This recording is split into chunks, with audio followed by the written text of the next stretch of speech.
C'en est devenu un lieu commun. Depuis toujours, la Bretagne est une terre de marins. La péninsule a vu naître des skippers talentueux en grand nombre. D'ailleurs, sur cette solitaire du Figaro, Éric Bompard-Cachemire, plus de la moitié sont bretons. Quelques-uns ont grandi dans la baie de Morlaix. Il y a Armel Lecléache, considéré ici comme un véritable héros, ou encore Jérémy Bayou, que beaucoup connaissent depuis l'enfance. J'étais un garçon qui avait de vraies aptitudes intellectuelles.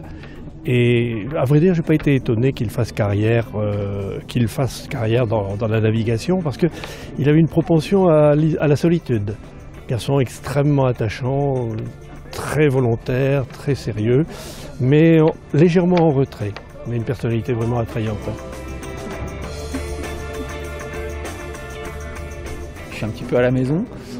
Alors bon, maintenant je suis lorientais, parce qu'on s'est expatrié dans le Morbihan.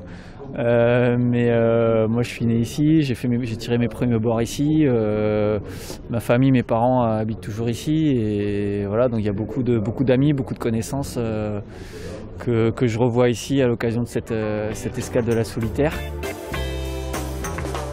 La baie de Morlaix comme terrain de jeu idéal pour les sports nautiques. Le château du Taureau, monument historique conçu par Vauban, a même fait office d'école de voile de 1960 à 1980. Avec une telle histoire, les enfants du pays ne pouvaient que marquer de leur empreinte la course au large. En 10 ans, 6 d'entre eux ont remporté la solitaire du Figaro, Éric Bompard-Cachemire. Et avec la naissance du nouveau port de Plaisance, la belle histoire continue. J'ai vu le béton se couler, tout le monde travaillait comme des fous pour que le port soit prêt. Et franchement, c'est un port dont Roscoff peut être fier, dont la baie de Morlaix peut être très fière.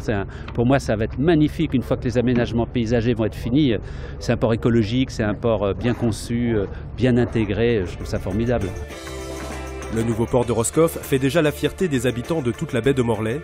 Nicolas Troussel, Bruno Jourdain, Damien Cloarec, Jérémy Bayou et Armel Lecléache en sont les dignes ambassadeurs pour que son rayonnement soit mondial.